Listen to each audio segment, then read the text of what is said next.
ఉద్యమకారుల ఆత్మగౌరవ సభకు ముఖ్య అతిథిగా వచ్చేసినటువంటి తెలంగాణ జాగృతి రాష్ట్ర అధ్యక్షురాలు శ్రీమతి కల్వకుంట్ల కవిత గారికి మరియు వేదిక మీద ఉన్నటువంటి ఆయా ఉద్యమకారుల సంఘాలకు మరియు వేదిక మీద ఉన్నటువంటి 33 జిల్లాల నుంచి వచ్చినటువంటి ఉద్యమకారులందరికీ కూడా పేరు పేరున ఉద్యమాభివందనాలు తెలియజేసుకుంటా ఉన్నాను.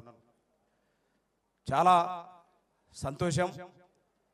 అనేక దశాబ్దాల కళ తెలంగాణ రాష్ట్రం ఏర్పడితే కొన్ని దశాబ్దాల నుంచి తెలంగాణను ఆంధ్రలో కలపడానికంటే ముందే పోరాటాలు జరుగుతూ తెలంగాణని ఆంధ్రలో కలపొద్దని పోరాటాలు జరుపుతూ వాళ్ళ కలయికతో తెలంగాణ సమాజానికి మొత్తం ఆత్మగౌరవం దెబ్బతింటే ఈ తెలంగాణలో ఉన్నటువంటి వనరులని నీళ్లు నిధులు నియామకాల పేరిట దోపిడీ జరుగుతుందని చెప్పేసి సబ్బండ వర్గాలు పోరాటం చేసి అనేక త్యాగాలు చేసి తెలంగాణ రాష్ట్రాన్ని ఏర్పాటు చేసుకుంటే ఏదైతే ఉద్యమ పార్టీగా టిఆర్ఎస్ పార్టీ నుంచి మొదలుకొని బీఆర్ఎస్గా మారేంత వరకు పార్టీగా కూడా ఉద్యమ పార్టీగా కూడా పోరాటాలు చేసిన తర్వాత అధికారం లేకొచ్చిన తర్వాత నీళ్లు నిధులు నియామకాల పేరున వచ్చినటువంటి రాష్ట్రంలో స్వరాష్ట్రంలో అవి పూర్తి స్థాయిలో అమలు కాకపోగా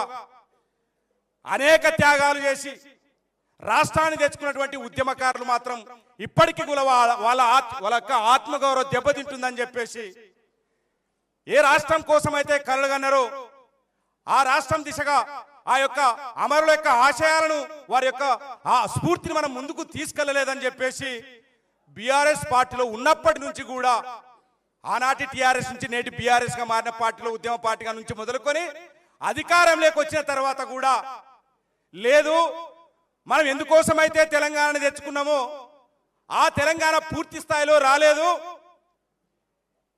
ఈ రాష్ట్రం లోపల ఉద్యమకారులకు న్యాయం జరగలేదు, బీసీలకు న్యాయం జరగలేదు, ఎస్సీలకు న్యాయం జరగలేదు, మహిళలకు న్యాయం జరగలేదు అని చెప్పేసి పార్టీలో ఉంటే ప్రశ్నిస్తూ ఉంటే అనేక మంది కుట్రలు చేసి ఒక కుట్రపూరితంగా నీవు మీ యొక్క పరిధిలో ఉండాలని చెప్పేసి ఒక కుట్రపూరితంగా కొంత దుష్ట శక్తులు కలిసి ఈనాడు ప్రభుత్వం యొక్క పెద్ద ఎవరైతే ఆనాడు ఉన్నాడో ఎవరైతే పార్టీ చీఫ్ ఉన్నాడో ఆయనకు అనేక రకాలుగా అక్క గురించి చెప్పి బయటకు వచ్చిన తర్వాత బయటికి గెంటేసేటట్టు చేసిన పరిస్థితి ఒకవైపు. మరి ఇప్పుడు కాంగ్రెస్ పార్టీ అధికారంలోకి రాకముందు రేవంత్ రెడ్డి గారు ఏనాడు కూడా ఉద్యమంలో పాల్గొనకపోగా ఆనాడు జరుగుతున్నటువంటి ఉద్యమాన్ని అనేక రకాలుగా అవహేళన చేసినటువంటి పరిస్థితి. ఎలాంటి ఉద్యమ చరిత్ర లేదు, ఉద్యమ ఆకాంక్షలు తెలియవు, కానీ ఖచ్చితంగా దొరలు దొరలు దొరలు అని చెప్పేసి రాష్ట్రంలో ఉన్నటువంటి బీఆర్ఎస్ పార్టీని గద్దెదించి తెలంగాణ ఉద్యమకారులను గుర్తిస్తాము, వారి ఆశయాలను ముందుకు తీసుకెళ్తాము, ఖచ్చితంగా వాళ్ళ కృషికి సంక్షేమానికి మేము కృషి చేస్తామని చెప్పేసి వచ్చినటువంటి రేవంత్ రెడ్డి గారు, అధికారంలోకి వచ్చినటువంటి రేవంత్ రెడ్డి గారు కనీసం తెలంగాణ ఉద్యమకారుల గురించి కానీ తెలంగాణ రాష్ట్ర ప్రజల గురించి కానీ ఎస్సీ ఎస్టీ బీసీ మైనార్టీ వర్గాల గురించి కానీ ఇక్కడ మహిళలకు జరుగుతున్నటువంటి అన్యాయాల గురించి కానీ పట్టించుకోకపోగా తెలంగాణ రాష్ట్ర ప్రజలు ఒక అయోమయ స్థితిలో ఎదురు చూస్తూ ఉంటే గత పార్టీలో మాకు న్యాయం జరగలేదు, గత ప్రభుత్వంలో నేడు ఏర్పడినటువంటి ప్రభుత్వంలో మాకు న్యాయం జరగలేదని చెప్పేసి ఆశగా ఎదురు చూస్తుంటే వాళ్ళందరికీ కూడా ఒక ఆశా ద్వీపంలాగా ఈరోజు తెలంగాణ జాగృతి రాష్ట్ర అధ్యక్షురాలు మన ముందరకు వచ్చినటువంటి పరిస్థితి. ఈరోజు ఎదురు చూస్తూ ఉన్నారు, మాకు సామాజిక తెలంగాణ ఒక కవితక్క గారి ద్వారానే సాధ్యమవుతుంది, ఈ రాష్ట్రంలో మహిళలకు సమాన హక్కులు ఒక కవితక్క ద్వారానే సాధ్యమవుతాయి, ఈ రాష్ట్రంలో ఉన్నటువంటి బడుగు బలహీన వర్గాల ప్రజలు ఆశగా కవితక్క గారి వైపు ఆశగా ఎదురు చూస్తున్నటువంటి పరిస్థితి ఉన్నది.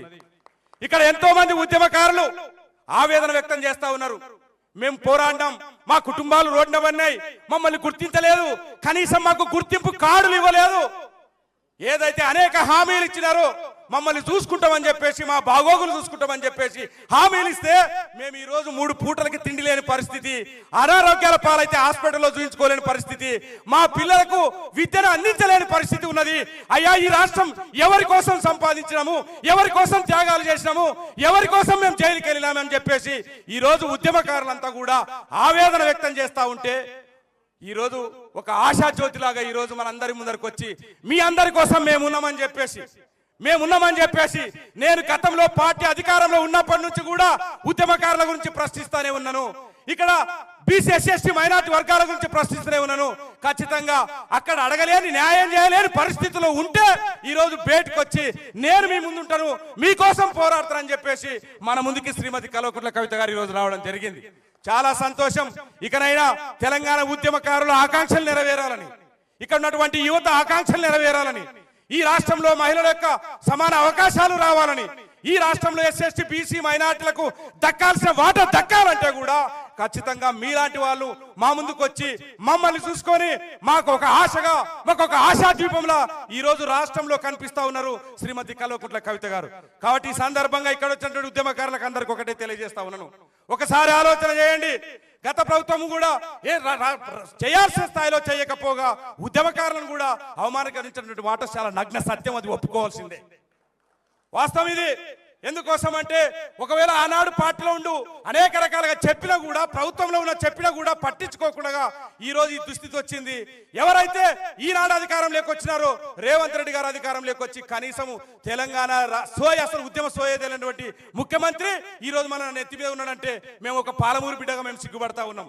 కేవలం బూతుల పురాణం తప్ప ఎట్లాంటి రాష్ట్ర అభివృద్ధి కానీ ప్రజల సంక్షేమం గురించి కానీ కనీసం కూడా ఒక ఆ స్థాయిలో ఉంటూ, ఒక ముఖ్యమంత్రి స్థాయిలో ఉంటూ కనీస విలువలు పాటించకుండా ఆనాడు ఉద్యమకారులైనటువంటి హేళన చేసినటువంటి వ్యక్తి ఈ రోజు తన నిజ స్వరూపాన్ని చూపించుకున్నటువంటి పరిస్థితి కనిపిస్తా ఉన్నది. ఇట్లాంటి పరిస్థితుల్లో తెలంగాణ రాష్ట్ర ప్రజలు అయోమయం ఉన్నటువంటి పరిస్థితుల్లో ఇకనైనా మా బతుకులు బాగుపడతాయా అని ఆశగా ఎదురు చూస్తున్నటువంటి సందర్భంలో మీరు ఒక ఆశా ద్వీపం లాగా ఈ రోజు తెలంగాణ రాష్ట్రం ముందుకు వచ్చినారు. మీ వైపు ఖచ్చితంగా తెలంగాణ జాగృతి వైపు అందరూ కూడా ఎస్సీ ఎస్టీ బీసీ మైనార్టీ వర్గాలు, పేద వర్గాలు, యువత, మహిళలు అందరూ కూడా మీ వైపు ఆశగా ఎదురు చూస్తున్నారక్క. మీరు కదలి రావాలా, వీళ్ళందరి ఆశయాలను ముందుకు తీసుకెళ్లాలా. ఏ రాష్ట్రాన్ని అయితే తెలంగాణ అమరవీరులు వాళ్ళ యొక్క ప్రాణాలను త్యాగం చేసి రాష్ట్రాన్ని సాధించినారో వాళ్ళ ఆశయాలను స్ఫూర్తిగా తీసుకొని మీరు ముందుకు తీసుకెళ్తారనే నమ్మకము రోజు రోజు తెలంగాణ రాష్ట్రంలో బలపడతా ఉంది, యువతలో బలపడతా ఉన్నది.